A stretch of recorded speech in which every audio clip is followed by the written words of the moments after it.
तो आलोक वत्स, ये Madras high court के सामने जो याचिका के जरिए सवाल पूछा गया है कि भाई 8 लाख से कम कमाने वाला अगर गरीब है, ईडब्ल्यूएस है, तो इनसे फिर इनकम टैक्स क्यों लिया जा रहा है?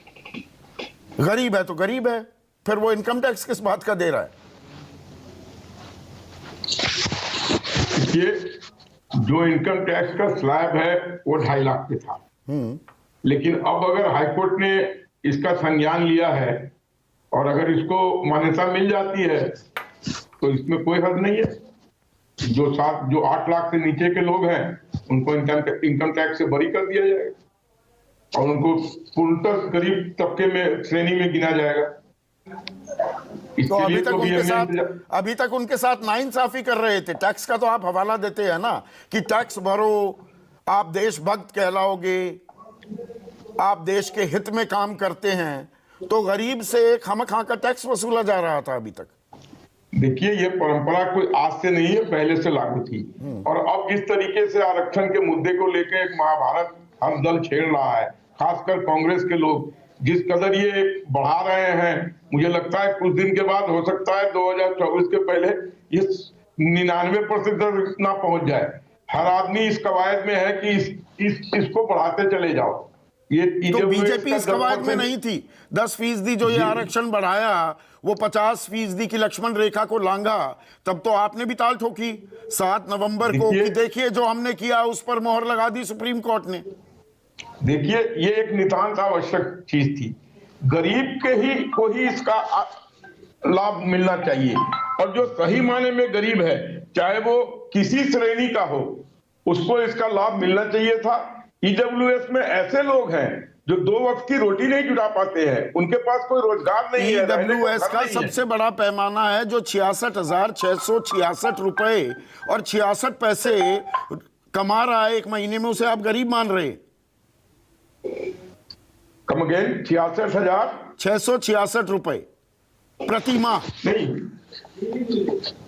देखिए, ये तो अभी आया है ये बात कि 8 लाख से नीचे वाले जो है उनको इस श्रेणी में रखा जाए। हाँ। लेकिन हमने जिस पैमाने पर लिया था वो तो 2.5 लाख का स्लैब में था। जो 2.5 लाख से नीचे कमाते हैं उनको ईडब्ल्यूएस की श्रेणी में रखा जाए, ये तो एक नई बात उसके बाद तो जब 103वां संशोधन आप पारित कर रहे थे, ये पैमाने तो थे, पैमाने बदले क्यों नहीं गए? पैमाने नहीं बदले गए, इसके ये बहुत से कारण हो सकते हैं। बहुत से कारण हो सकते हैं। सरकार हमें बताती है, आंकड़े, सरकार के आंकड़े खंगालो, उनका थोड़ा सा कंपैरेटिव एनालिसिस करो, तो इस देश में जो 25,000 से ऊपर कमा रहा है वो आबादी का टॉप 10% है। 90% लोग इस देश में 25,000 से कम कमा रहे हैं। 66,666 के पैमाने से ये पूरा देश ही गरीब है, तो पूरे देश को ही आरक्षण मिलना चाहिए। जो आप कह रहे हैं कि विपक्ष उस राह पर चल पड़ा, वो दरवाजे किसने खोले? देखिए, 10% ईडब्ल्यूएस की मांग बहुत पुरानी लंबित थी, और ये ऐसे लोग हैं जो मैंने फिर कहा जिनको 2 जून की रोटी जुटा पाना भी संभव नहीं हो रहा था। तो ये उस तबके के लोग हैं जो बिल्कुल ही निम्न से निम्न श्रेणी में आते हैं, लेकिन चूंकि वो अच्छा निम्न श्रेणी है, देश में अच्छी खासी कमाई होने लगी है, 66,666 रुपए कमाने वाला गरीब है, तो मतलब देश का एक बहुत बड़ा हिस्सा वो 66,666 रुपए से ऊपर कमा रहा है प्रति माह। देखिए, 66,666 रुपया तो अब की बात आई है, जो ईडब्ल्यूएस के आरक्षण में तो ये है नहीं। ये तो 2.5 लाख वाले स्लैब में लोग हैं। लेकिन अब ये जो कवायद हुई है मद्रास हाईकोर्ट से, जो मांग उठ के आई है, अब इस पर देखिए कि आगे क्या होता है। तो अभी ये कह देना कि इनको नहीं लिया जाए उस श्रेणी में, अभी तो इसमें बहुत से हर्डल्स हैं जिसको पार करना है, तो हमें तो थोड़ा इंतजार करना पड़ेगा कि हाँ, ये इस हर्डल तो एक जातीय जनगणना का भी है ना आलोक भाई। देखिए, जातीय जनगणना पहले हुई थी एक बार, लेकिन उसमें इतनी गड़बड़ियां थी कि उसको सार्वजनिक करने का कोई मन नहीं था। लेकिन अब अगर सार्वजनिक रूप से इस काम को करने की कवायद होगी तो हम इसमें पीछे नहीं है। 2011 की बात कर रहे हैं, उससे पहले 1931 में जातीय जनगणना हुई थी। उसके बाद भी संभवतः एक गणना हुई थी, लेकिन वो उसमें बहुत सी त्रुटियां थी, इसलिए उसको सार्वजनिक नहीं किया गया।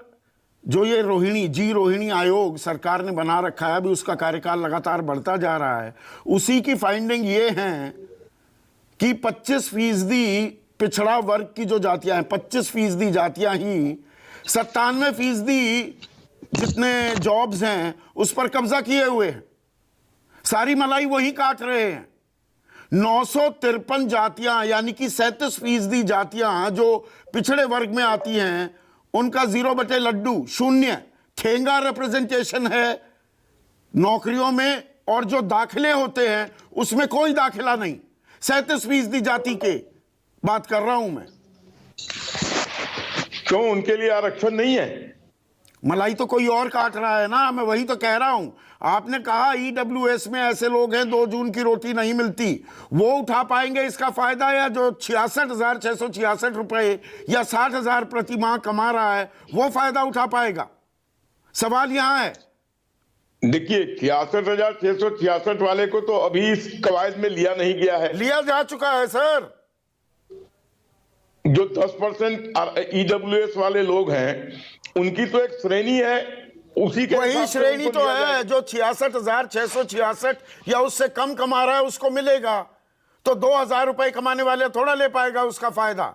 उसका फायदा तो ये 60-65 हजार कमाने वाले ले जाएंगे, मलाई वही काट ले जाएंगे। अरे इनकी तो 10% ही है, 50% तो औरों के लिए है। इनको जो कुछ भी मिलेगा इस 10% के अंदर मिलेगा ना। 50% में से तो नहीं ये काट लेंगे, तो मलाई कहां से काट लेंगे? ये जो कुछ भी मलाई काटेंगे वो 10% के अंदर ही काटेंगे। जो 50% वाले हैं उनको तो उनका मिलेगा जो उनका शेयर है।